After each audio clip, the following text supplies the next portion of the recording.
Larry with 2 seconds left. Into the wind, so this one is going to be very, very tough. The Ravens have 3 players standing in the end zone.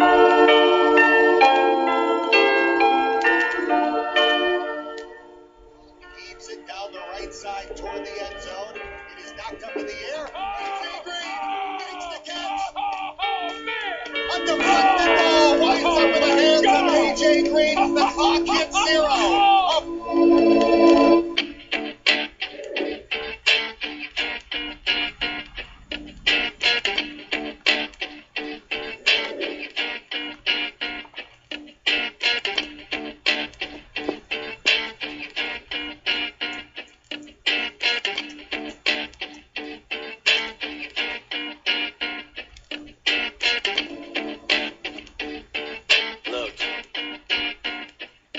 If you had one shot or one opportunity to seize everything you ever wanted in one moment, did you capture it?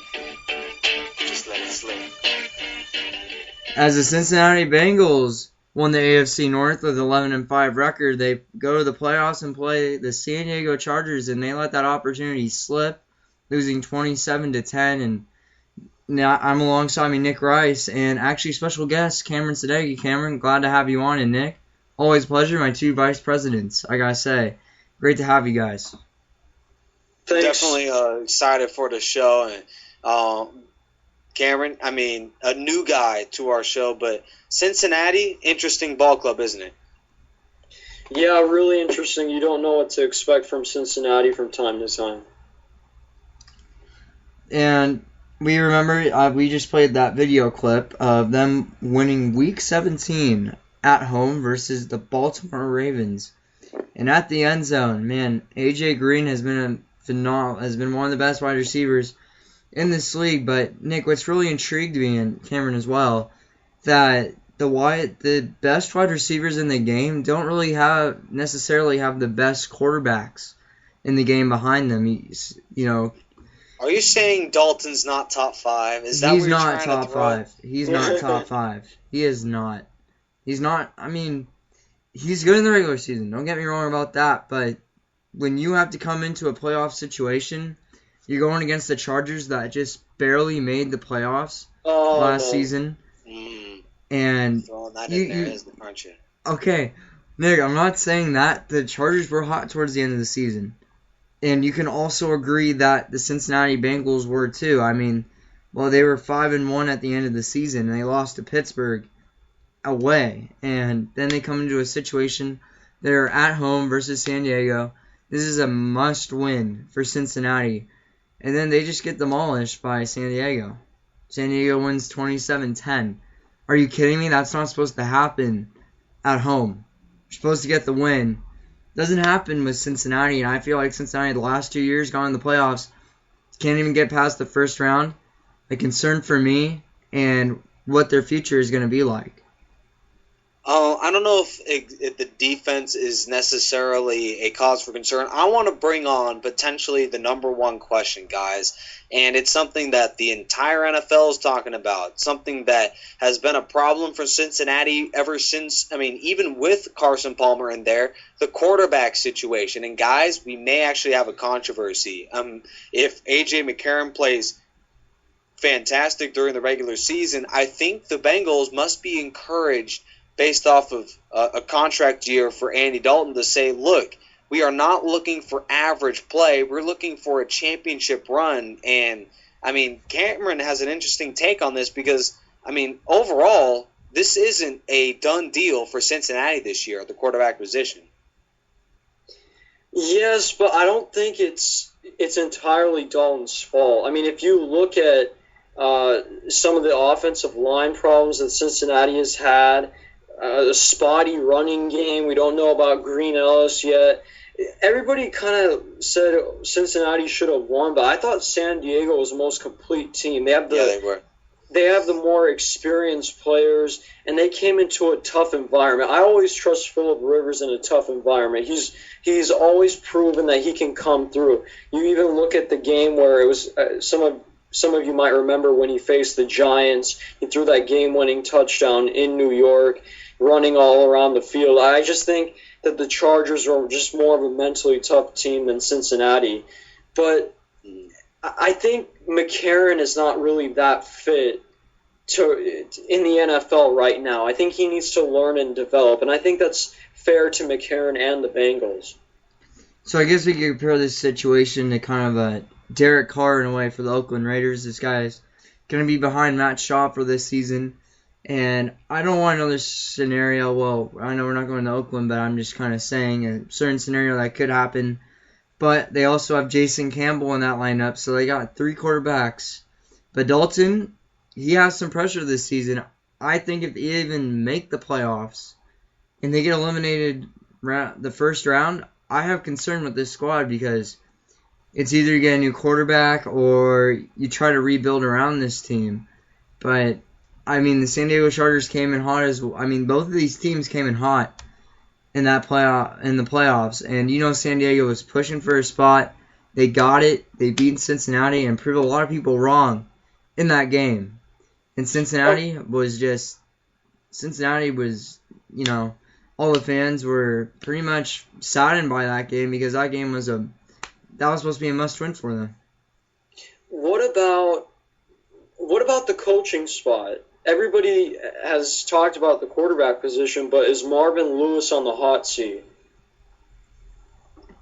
I think he certainly is. I mean, I don't think, not only with Andy Dalton, but also Marvin Lewis. First of all, I don't think there's a coach that has had as many chances to win as a Marvin Lewis. Now, obviously, his regular season record speaks for himself. He's among the tops in the NFL. He reminds me a lot of a guy by the name of former Dallas Cowboys coach. It's not Jason Garrett, but the one that they had before, the big guy. I'm drawing a blank on his name, but the Dallas Cowboys, when they had basically it's similar to every situation. There's no great coach that wins this many games in the regular season, and is that poor in the playoffs that I believe should be still on a team as talented as the Bengals.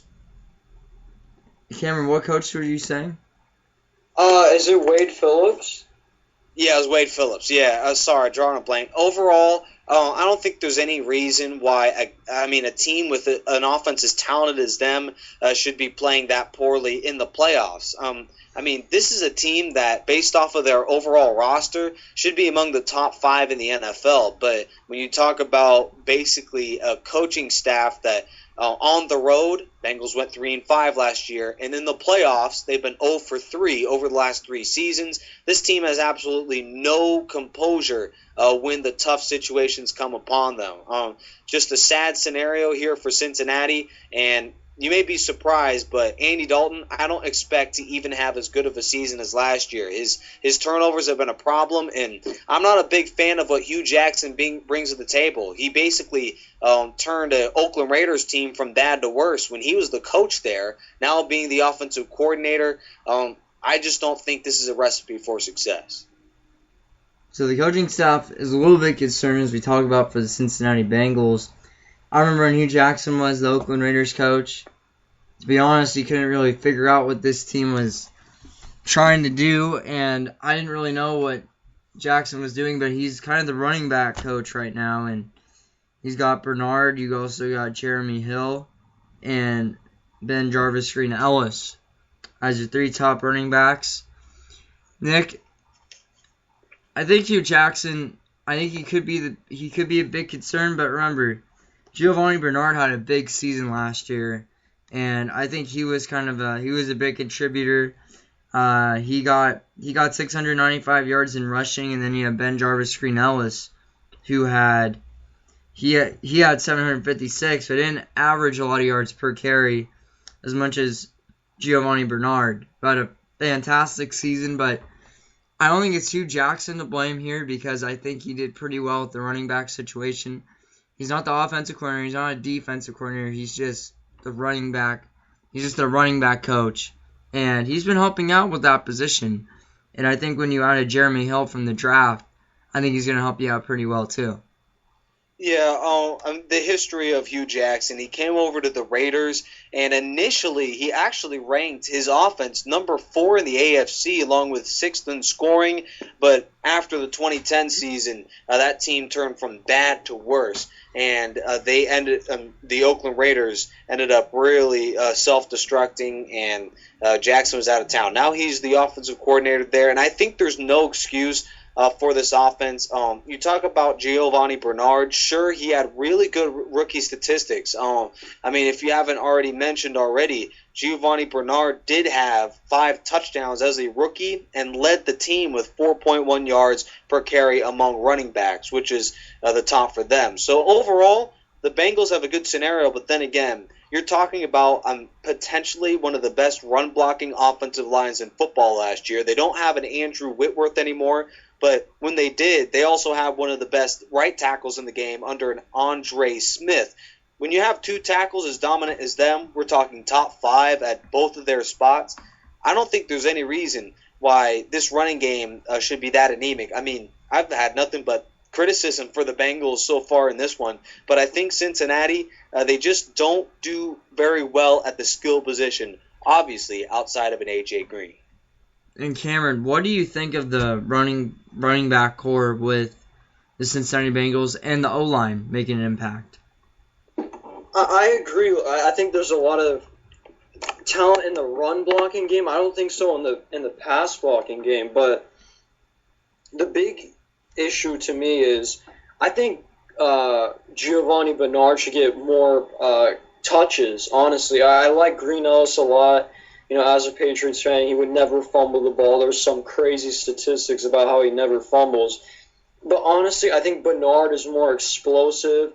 I think he's multi-dimensional, and I think he can provide more for the Bengals offense. And they lack that versatility.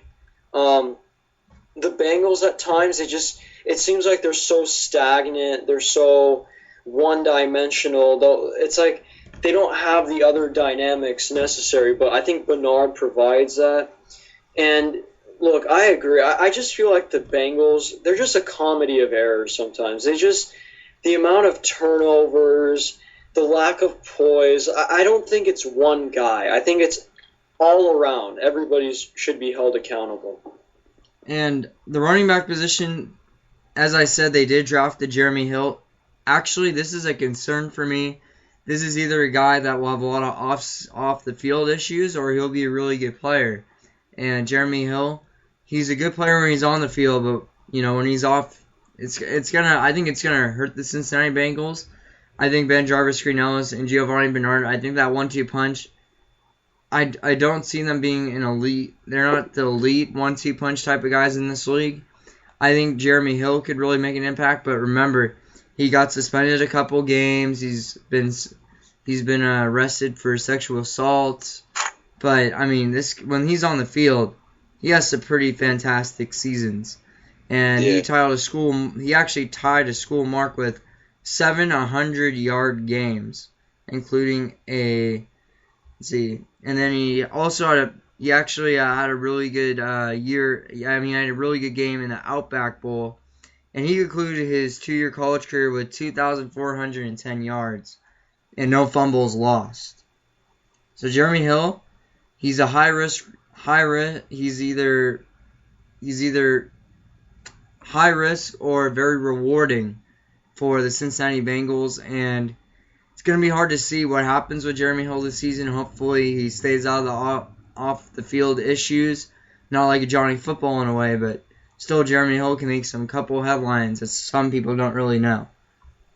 Yeah, as you mentioned, a comedy of errors there. Just getting back to the Cameron Sadeki point too. I mean, I guess Jeremy Hill fits right in, but guys, correct me if I'm wrong, but the Cincinnati Bengals remind me a lot of the Houston Texans when they went from a playoff team with a great offensive line, a disgruntled, amazing wide receiver, and a quarterback who many mentioned to be amazing, the up-and-coming tops in the division, a great defense, and they turn around and cough it up. Marvin Lewis reminds me also a lot of the coach that was formerly with the Texans and is no longer with them. I mean, I'm just forgetting names of head coaches today, but Cincinnati reminds me a heck of a lot, Cameron, of the Houston Texans. Yes, they do. I mean, the talent is endless for Cincinnati. I think part of it is experience, part of it is coaching. I think it's mainly at the head coaching spot, but I don't like to see anybody get fired. But Right. I think if Marvin Lewis can't, if they don't get to the playoffs, I think Marvin Lewis should be out. And then if Marvin Lewis doesn't win a playoff game, then maybe I think you even make the situation worse for Marvin Lewis. But I think if they don't make the playoffs, he's going to be fired.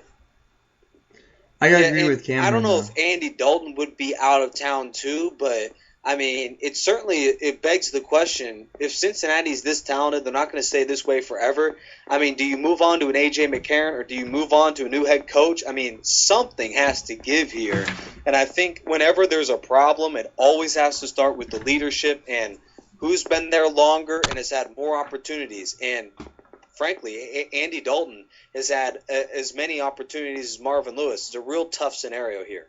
It is, and for Cincinnati, I mean, Nick, the point here is Marvin Lewis is in jeopardy. He's on the hot seat this season. If they make the playoffs and get eliminated the first round again, I think potentially he could get fired because he hasn't gone past the first round, and it would have been his third year. That has not happened. But also, if he doesn't make the playoffs, fourth year? Okay, it's fourth year. Correct me if I'm wrong. And if he doesn't make it, I mean, to be honest, if he doesn't make it this season, it's disappointment for Cincinnati. I mean, this team has you could arguably say a top 5 defense in this league. I mean, their passing is amazing.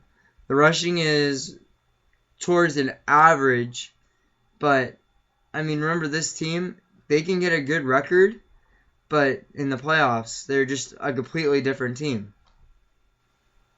Right. I mean, we're talking mirror images almost of the Houston Texans. Their defense, amazing, led by a middle linebacker. It's not Brian Cushing, but it's Ray Mauluga. Also, Vontez Burfict in there as well. I mean, maybe part 2 of this question is maybe Andy Dalton is not expected to be a top 10 quarterback, and does he even have to? That defense is almost completely intact. You talk about one of the better defensive ends returning as well, and a Carlos Dunlap. He'll head that defensive unit. The secondary could be a cause for concern, but, I mean, I'll send it back over to Cameron here. Is this defense worthy of winning games for the Cincinnati Bengals, given the offense might not repeat their top 5 level of a year ago statistically? I think the defense has kept them alive. I thought the defense really kept them alive against San Diego. I know they gave up 27 points, but, I mean, look, there's only so much a defense can do, okay? When you turn it over that much against a team like San Diego, they're going to eventually cash in and score points. So you can only do so much. I don't think any blame should go on the defensive part.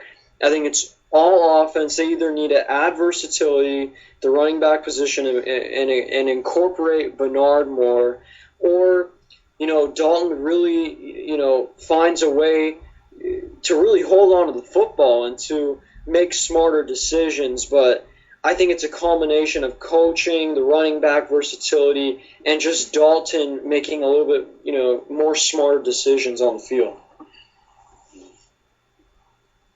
Yeah, apparently Hugh Jackson, at least during camp reports here, looking at ESPN, apparently Hugh Jackson has actually helped Andy Dalton make better decisions. Be happy with the incomplete pass. Be happy with the third down stop where you kick a field goal instead of potentially throw a pick, or make matters worse for your football team, like maybe a fumble in a fourth quarter of a playoff game, hence San Diego back there just a few months earlier. But when you take a look statistically, there's absolutely no ridicule to make on either side of the football. You have a running game that ranked number 10 a passing game that ranked number 8 in the NFL, 10th overall in total offense, 7th in points per game. Defensive side of the ball, 5 or better in every statistical category, which is amazing considering the kind of flux on the offensive end. But the one concern is the 20 picks by Andy Dalton. I mean, just questions overall. And in my mind, I think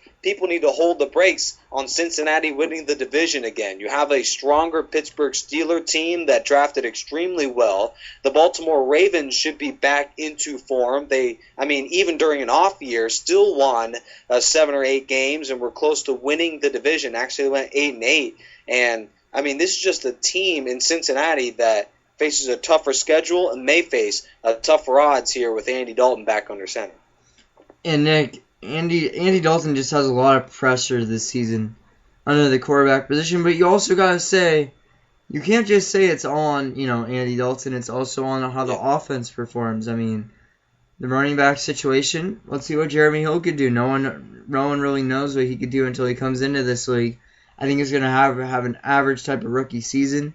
They still have A.J. Green and Marvin Jones that have pretty much been the dynamic duo in Cincinnati. Hopefully they get hot and something happens. Hopefully something sparkles in that wide receiver core instead of A.J. Green catching everything.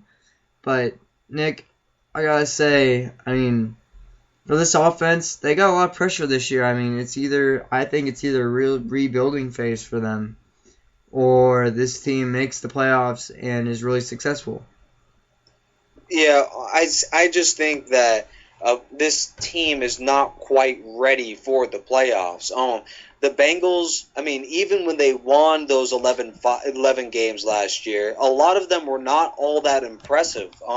And we also threw in during the intro the game where they won based off of a Hail Mary tip, which was somewhat of a accidental play there. But when you take a look at what the Bengals did last year, I'd like to take a look at their 2013 schedule. Obviously, Cincinnati won the division. They were 8-0 at home, but I don't think the playoff game was necessarily a fluke where they lost by 17 to San Diego.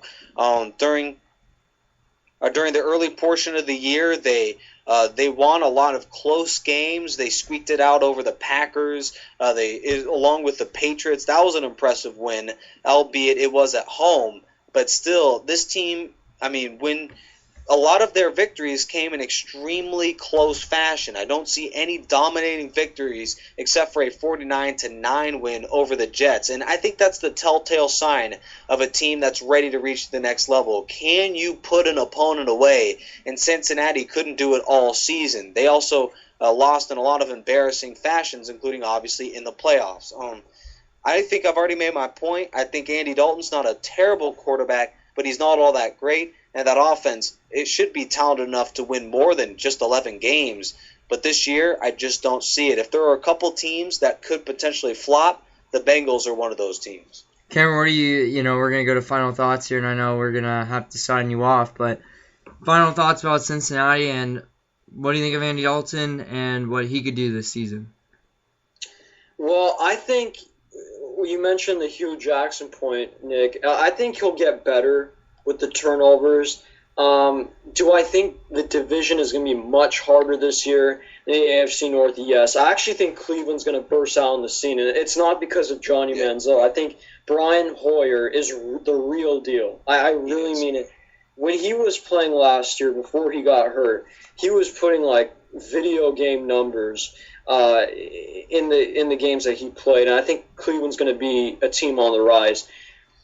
But I just don't think they're too methodical on offense. They don't have that burst. They can't, if they're down by 2 touchdowns, they can't get back quick. They can't recover from their problems. And I don't think, I don't think they're going to miss the playoffs, but I think they'll go 9-7. 9-7, not too bad a prediction. Yeah, we have actually to make basically that your predictions come into fruition here. We predicted the Browns to either finish 6-10 or 7-9, which is far better than what happened last year. I still think the Pittsburgh Steelers are the winners of the North, but we have the Ravens at about 8-8. We have the Steelers at a little over 8-8. We'll go ahead and take a look at Pittsburgh later on. But, this division basically up for grabs. And, all 4 of those, all four of the teams, including the Bengals now, have a shot to win that division. It's not a one-man race, as there are plenty of teams that are going to take that crown, or at least contend for it. And there is a lot on the line for Cincinnati, but we got to say thank you, Cameron, for coming on tonight. I know it's late, but thanks for coming on, and can't wait for SBCLA. This is Cameron Steggy, Vice President. You can also listen to his show, In the Paint. And Cameron, thanks for coming on. Thanks for having me. See you guys later. See you later. All right, Nick. Crap. Hey, you know what? I gotta say goodbye as my VP, and you're my VP too. So I mean, I got 2 VPs with me tonight. What gets better than that? Coming through. What gets better than that? Nothing. You know what gets better than that? Not talking anymore about the Cincinnati Bengals. Just a team that is out of flux all year last year, but they won 11 games. It just wasn't pretty at all. Well, we'll find out how pretty the depth chart is right now. Andy Dalton is your quarterback. Secondary is Jason Campbell, and your third string, A.J. McCarron. You have a Matt Scott as your fourth string. Nick, Andy Dalton is a good quarterback, but he's not clutch. I know we talked about this before. We were texting and just joking about it. It's hard to give this grade, and I think I know what you're going to give already. I think I'm going to give it a B. I think he's a consistent quarterback, and, you know, he is one of the best in passing, no doubt. But when you go to the playoffs, man, I mean, he had 334 yards passing, but that's because Giovanni Bernard couldn't run the ball at all. I'm just going to give him a B. I think Andy Dalton might struggle this year. I think this is the year where maybe he might not even be starting quarterback next year. I'm going to give this quarterback situation a B-, which is just in the vicinity of a B- we gave to the Oakland Raiders under Matt Schaub, a B- we gave to Geno Smith, and them Tampa Bay Buccaneers under Josh McCown, the Cleveland Browns. No, we gave them a higher grade than that, but still, this is a team that at the quarterback position, it's not great.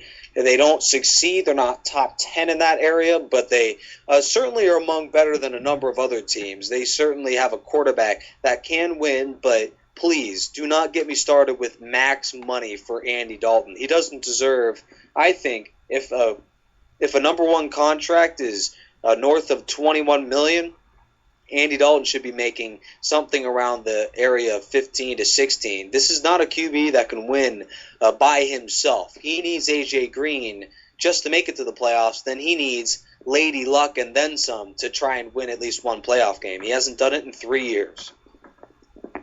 Also, something they're going to have to rely on this season is the running back core. When you have Giovanni Bernard, who can catch and run the ball this season, then you're going to have your second-round pick in the 2014 draft class, Jeremy Hill out of Louisiana State.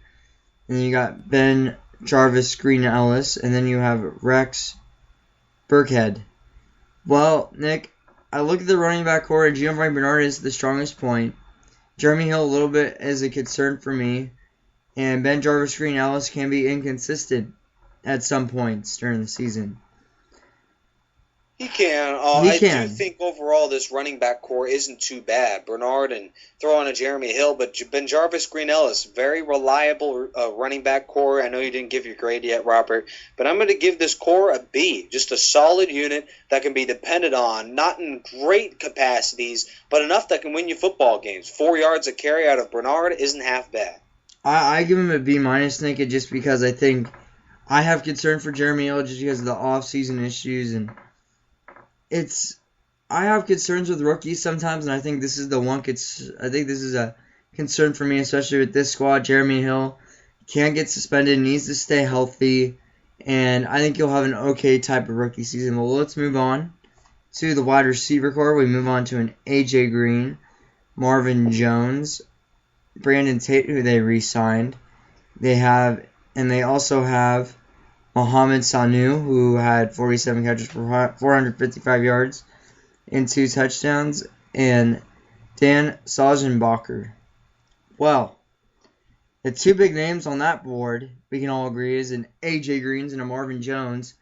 Those 2 became a dynamic duo later in the season, I think. I think Marvin Jones progressed in the second half, and I think a lot of people really got to know his name.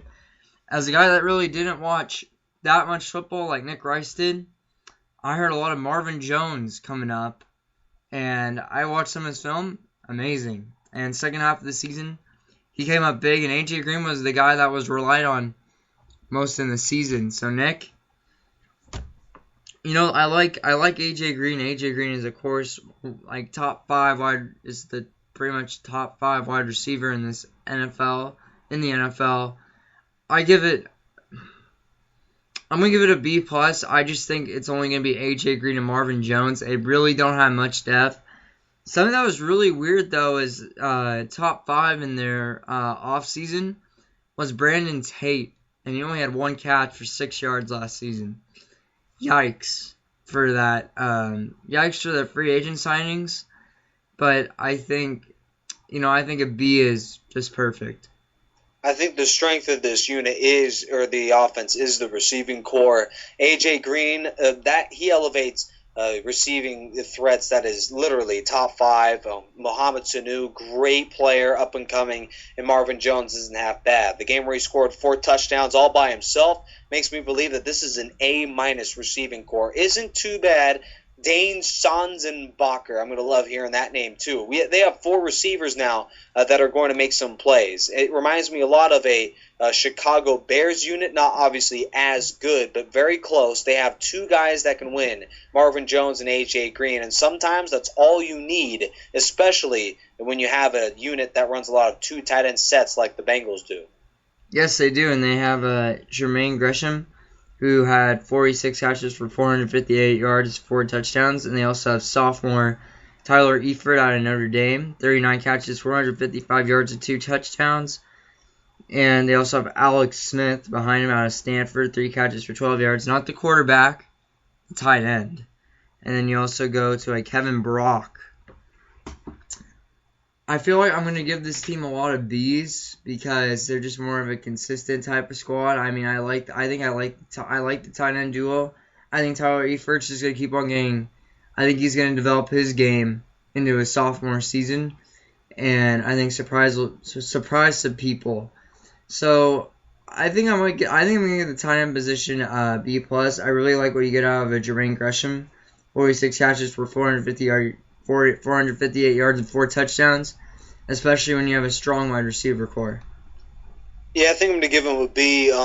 Solid tight ends, not half bad. Tyler Eifert should be an up-and-coming star for the Cincinnati Bengals, but just not there quite yet. The production still is way south of some of the better tight ends in the league. I think a B is a fair grade for them. All right, let's move on to that O-line. We have Whiteworth, Boyling, Robinson, Zeitler, and Andre Smith, and that's going from left tackle to right tackle as I name off that O-line. Nick, I like their O-line, especially the tackles, as you mentioned, and Andre Smith and Andrew Whiteworth have made an impact on that O-line, and they've been the main strength. I think they really have helped out Giovanni Bernard, especially in the passing and running game this year. I'm going to give this squad a B+. Yeah, same here. I love the tackles. Marshall Newhouse, he comes over from the Green Bay Packers, but other than that, their inside was very weak, and you saw that during that game in the regular season when they played the Dolphins in a late game there at Cincinnati. They ended up losing on the Cameron Wake sack for a safety to end it all. It just was one of the many times where that interior line could not basically win their one-on-one battles, which is why it stops them from getting an A. I give this unit a B+ as well. All right, let's move on to the other side of the football where you have Wallace Gilberry, DeMonte Pecco, Geno Atkins, and a Carlos Dunlap. Nick, I like what they get. I like Carlos Dunlap, and I gotta say I think the ends are probably a strong point when you have Wallace Gilberry and, as I said, Carlos Dunlap. Both had 7.5 sacks last season, so they combined for 15 sacks total. Nick, I think they're great for, the defense, the D line. I mean, I like Atkins too, don't get me wrong, but Actually, this is one of the best freaking defenses in this league. So I think I give this D-line about a B+. Yeah, I love Geno Atkins. He's a great player in this league. Domata Pico is good as well. Marcus Hunt, don't forget him. He's going to come up and make a big impact this year. Robert Geithers as well. They have 7 or 8 defensive linemen that can come in and play with authority in this league right now, which is why I give this defensive front an A-. And I like how they have depth behind them as well, and that really helps out some squads. Especially when injuries roll around. I mean, you got to rely on some of these guys. Wallace Gilberry, he's another guy. He's something like 330 pounds. Should be huge for that defensive front as well. That's how much Nick Rice weighs right now, but no one needs to know. Let's move on to strong side linebacker Jason DeMonche. He played 16 games, only 18 tackles. Interesting to see what he could do. You have Ray Manueluga, who had 75 tackles and a sack last season. And you have a Montaze Burfict. Ray Manueluga and Vontez Burfict. Manueluga. Yes. Yes, okay. Well, those are probably the two strongest linebackers. I mean, Burfict, right? That's how you say it? Yeah, perfect. Perfect. All right. Perfect. Well, I got that right. Perfect. I think this guy is one of the best linebackers. I mean, to be honest, Nick, I had to watch film on these guys because I didn't know too much about Cincinnati. I just remember watching in the playoffs and choking up. But, I mean, the linebacking core, they kind of have that 1-2 punch with the middle and weak side linebacking core. And, I think I'm going to give this core... It's kind of hard to say, but I think with the core behind him, you also have Vincent Ray and Sean Porter. Hopefully he makes an impact somehow. And I think I'll give this core, an A-. I really do like the linebacking core for Cincinnati. And their defense is one of the best. Not going to lie. And they're actually a scary defense to watch out for. I just don't like what you get out of a Jason DeMonche, who's expected to start for them out of Southern Illinois. You got it right on the head there. 18 tackles last season. He's an undersized linebacker as well. Maybe a Vincent Ray should be able to come there, make an impact. He had 2 picks and 4 sacks for them. But overall, this is a unit that has some cause for concern, but not when you have Vontez Burfict in there. 171 tackles and 2 fumble recoveries. Are you kidding me? That was tops in the NFL. I give this unit a B+. What stops me from an A is the fact that they're starting a Jason DeMonche at the left linebacker spot. Cause for concern. Still, the Bengals are great at the linebacking core. I think that's my under-the-radar performer for the Cincinnati Bengals. DeMonche? Yeah. Really? I think he could be the guy. Their defense is so good, Nick. I think that DeMonche is just going to learn from this defensive squad. I think he's going to take that starting role very well. Going to go ahead and try and figure out a way to basically agree with you, but I have yet to see it. Jason DeMonche, he's a guy that is entering his sophomore season with the Cincinnati Bengals. Exactly. Sophomores, some of them don't have a great rookie season, Nick. So give some time. Calm down a little bit. You gotta take it easy a little bit. Be easy on the sophomores. They're going in their second year. Junior and senior year, you could bash on all you want. But sophomore year, that's the year where some players just really say, hey, I'm ready to step up this season. I think that's what Cincinnati wants to do. I'm taking a look overall at the ESPN article of Jason DeMonche. I'm not just sitting here and I'm trying and be in favor of you as much as possible. And most of what they say is about his feature on Hard Knocks. But overall, he isn't a guy that has very many weaknesses. He does everything pretty well, which also is a good thing too, because it allows you to know that, hey, well, I know that I'm pretty good at everything. I just got to get a little bit better at every little part. I mean, overall, I think this is a interesting situation for them, but he joins a linebacking core that is one of the best in the NFL. So overall, DeMonche's your under-the-radar player.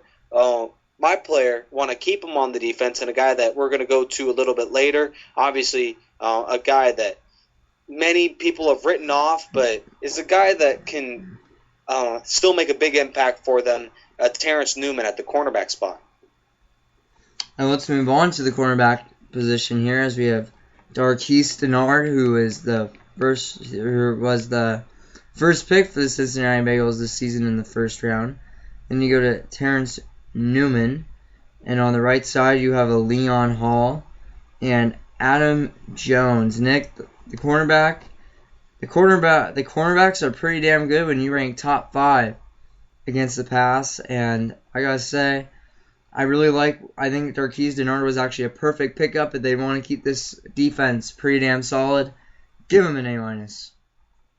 Wow, I'm going to give him just a B, though, because, wow. I mean, listen, Leon Hall has really self-destructed over the last couple of years. He was one of the top cornerbacks in the NFL and has not been the same over the last few years. Adam Jones, I think, is a little bit overrated, but a guy that I do like is a Terrence Newman, a guy that has the talent to be one of the best corners in the NFL, but just never proved it. The Dallas Cowboys have really been a career ender for him, but here in Cincinnati, I think he'll be able to make his home pretty consistently. He's aging 30 years old plus, so this may be his last go at it, and I think he'll do very well. A B for the cornerback spot, because I think down the stretch, the Bengals may not be as good as we think in the secondary. Well, that's what you think, but they got a Reggie Nelson who had 65 tackles for a sack and 2 interceptions. 2 fumble recoveries in that free safety, and then you have George Iuluka, who had 66 tackles, interception, and fumble recovery. To be honest, I don't know how to say his last name. I'm really sorry if I get these wrong. But I gotta say the safeties position, a little bit of concern for me, Nick. I'm gonna give it a B-. I think they could. I think they're gonna be okay, but I think they can improve just a little bit on that safety position.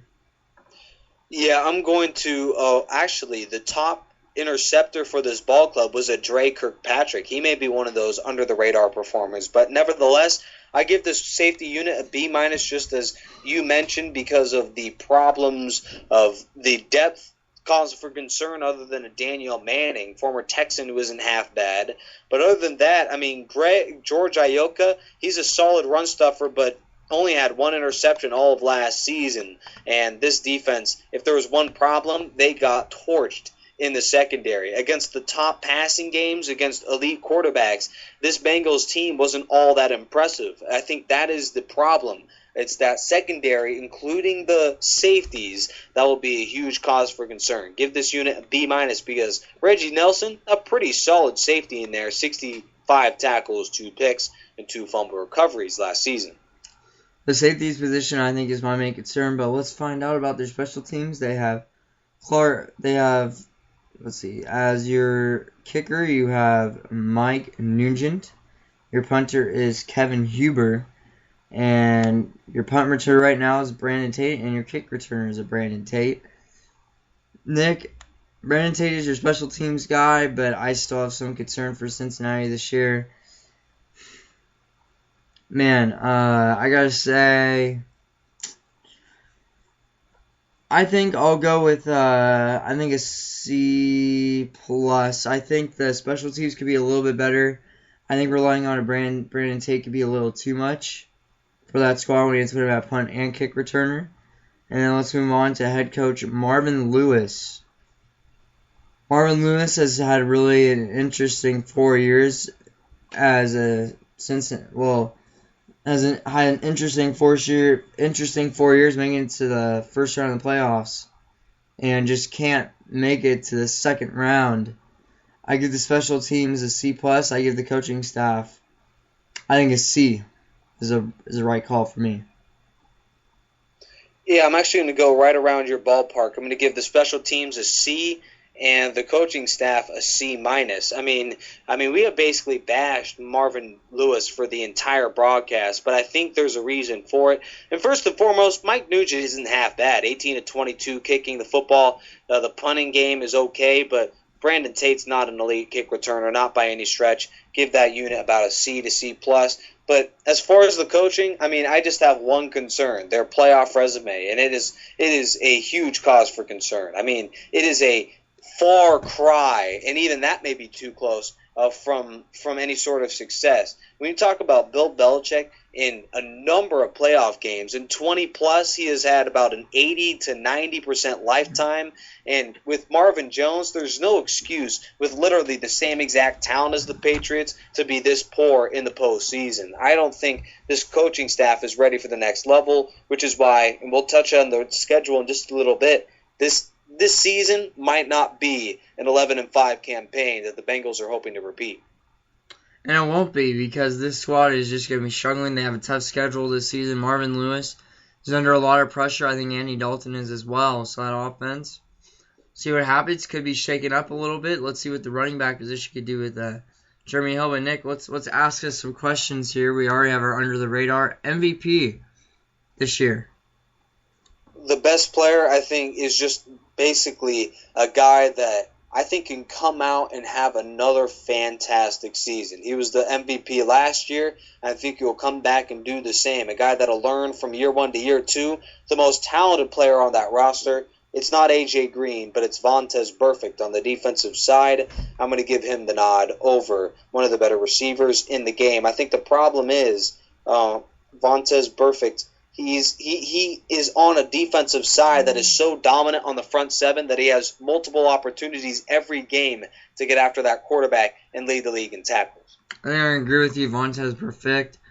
I think this is the guy that pretty much they look up to on that defense. He's the number one guy, and he's the captain.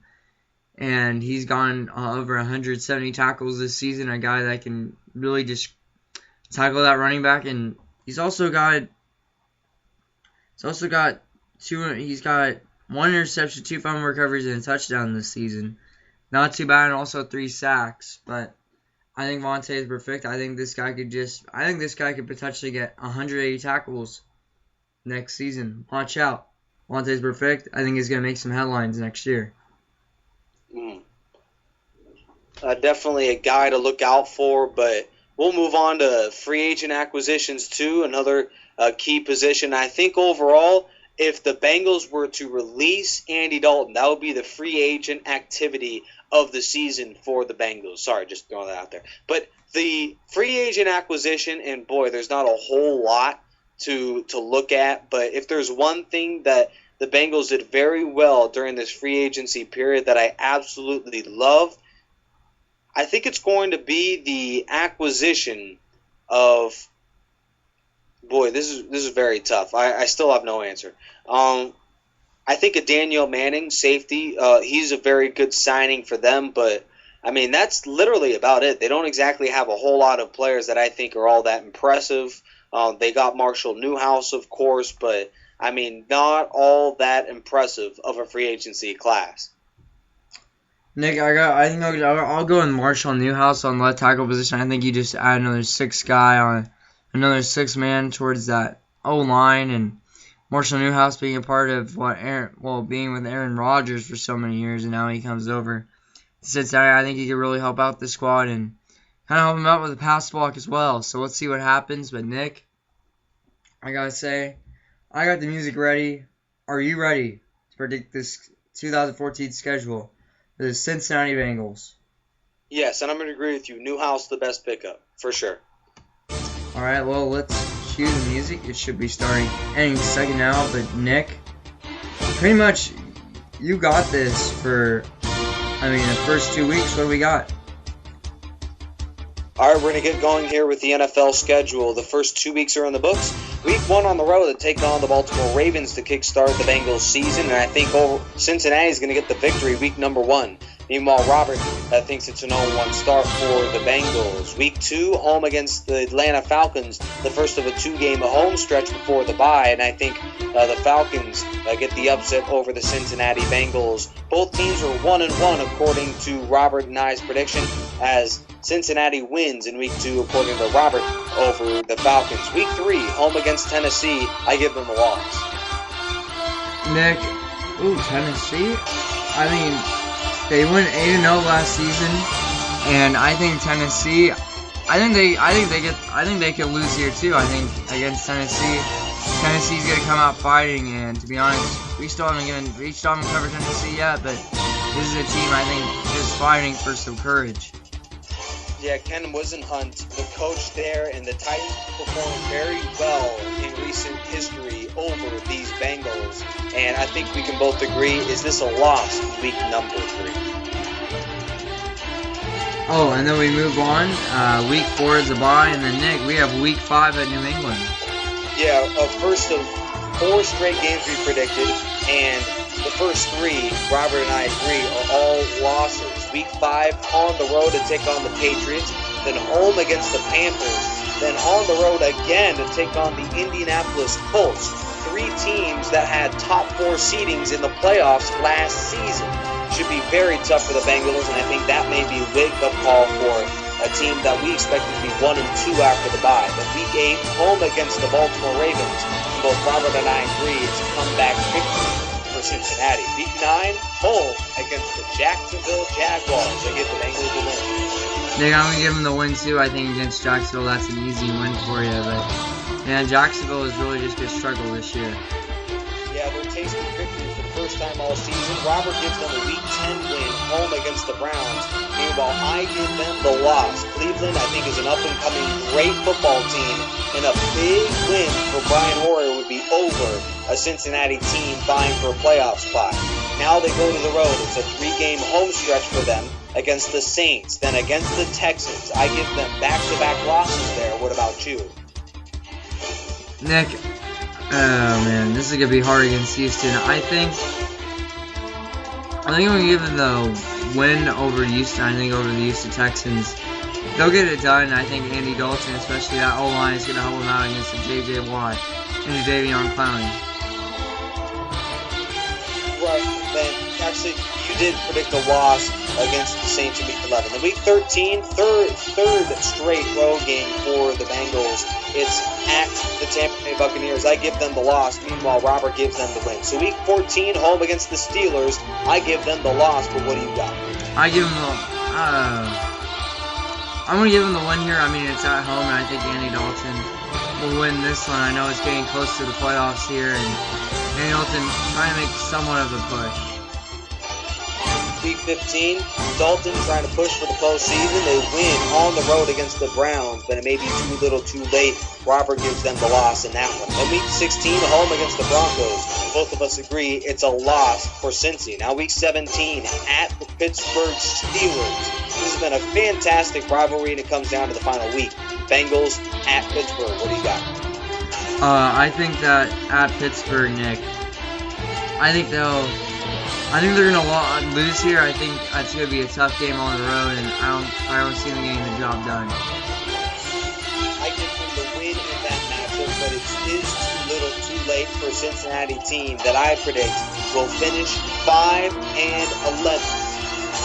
Peter predicts they go 7-9. But the interesting situation here is, I mean, basically what I think is a very realistic scenario for them.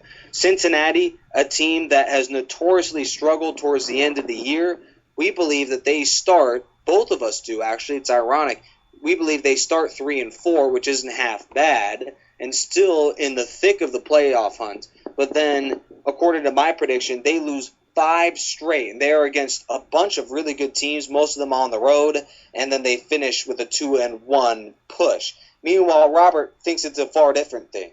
They start 3-4, but they continue their winning streak with a win over the Browns, win over the Texans, at the Buccaneers, then the Steelers. I mean, interesting scenario. It could go either way, and then Robert has them losing 3 straight to close out the season and go 7-9. Is that about right for you? Yeah, it is about right. I think 7-9 is perfect for this squad. I mean, yeah, they were 11-5 last year. I don't think this team is going to tank. I think the defense is really going to hold them up this year, and I think the offense is going to struggle.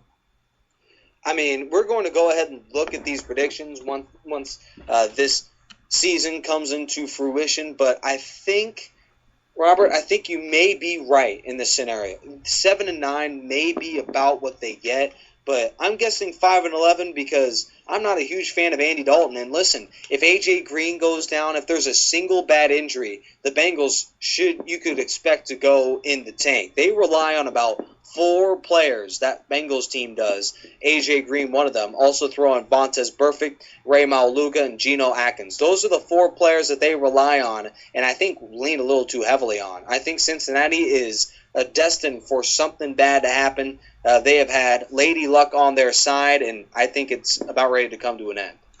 Well, Nick, I think the Cincinnati Bengals aren't in a terrible situation. I think, the playoffs are just the biggest struggle. I mean, that's all we pretty much have talked about.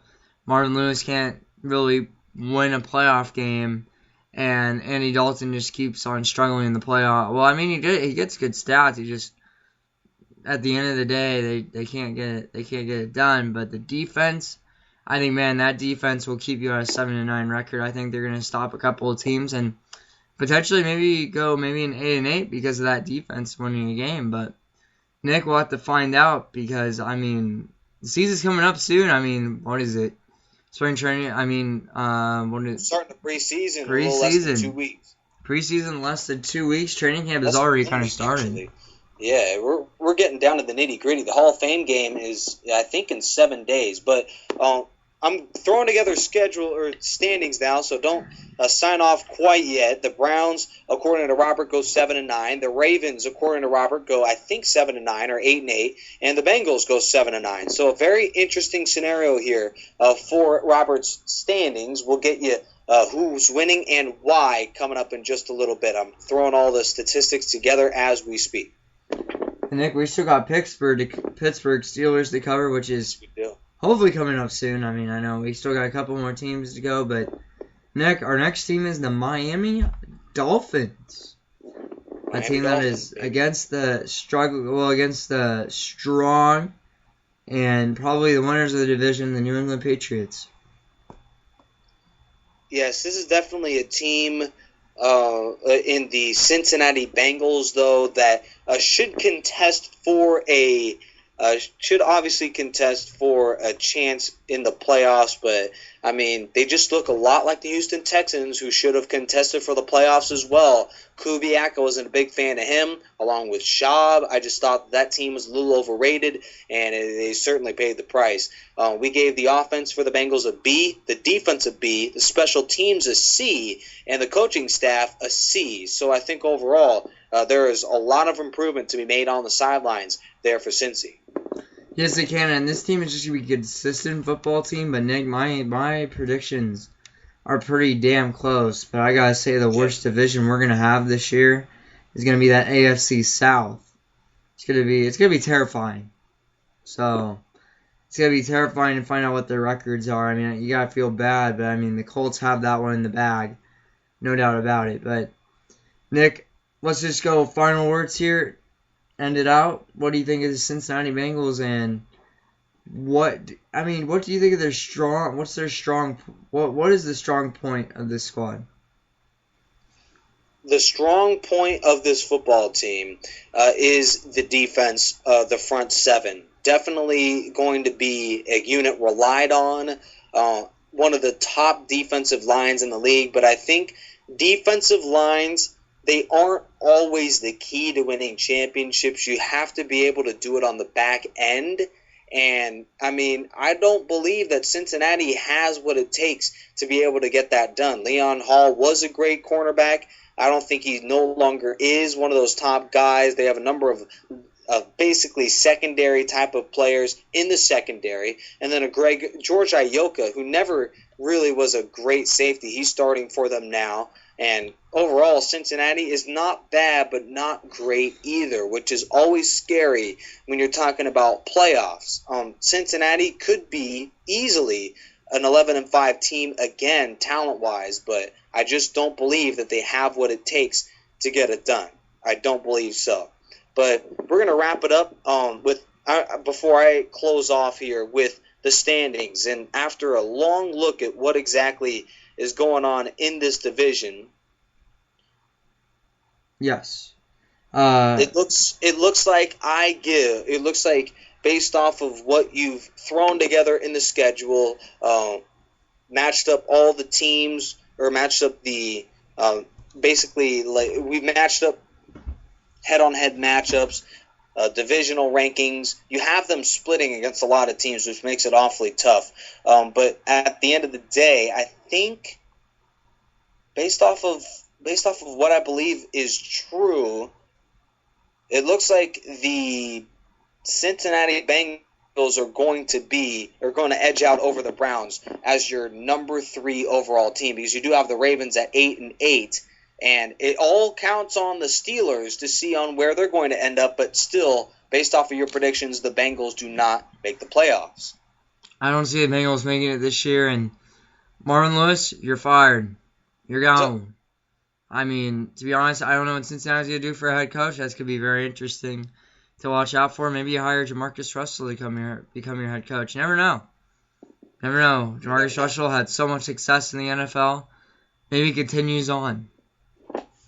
It's not like we're already claiming the AFC North, but we haven't talked about the Pittsburgh Steelers yet. Based off of Robert's standings, Ravens are 8-8. Then both the Bengals and Browns are 7-9. But the Bengals edged them out. It doesn't mean anything, though. They're not going to go to the postseason. Meanwhile, the Steelers, if they go 8-8, just the same as last year, they are able to make it into the playoffs. Meanwhile, in my predictions, all 3 of the North teams we've predicted so far, I think, have a losing record. The Ravens at 7-9, then the Browns at 6-10, and the Bengals at 5-11. I'm not buying Cincy this year. I'm sorry. I just do not believe that they have the coaching staff to get it done. For a team that talented, one of the worst coaching staffs in the NFL.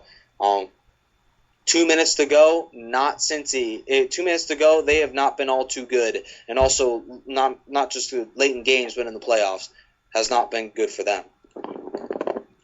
And Nick, I actually want to change a prediction. Do you? I do. Texans, they lose. They lose to the Texans. Whoa. Really? Yeah, I'm 6-10. Okay, we're going to throw that in there.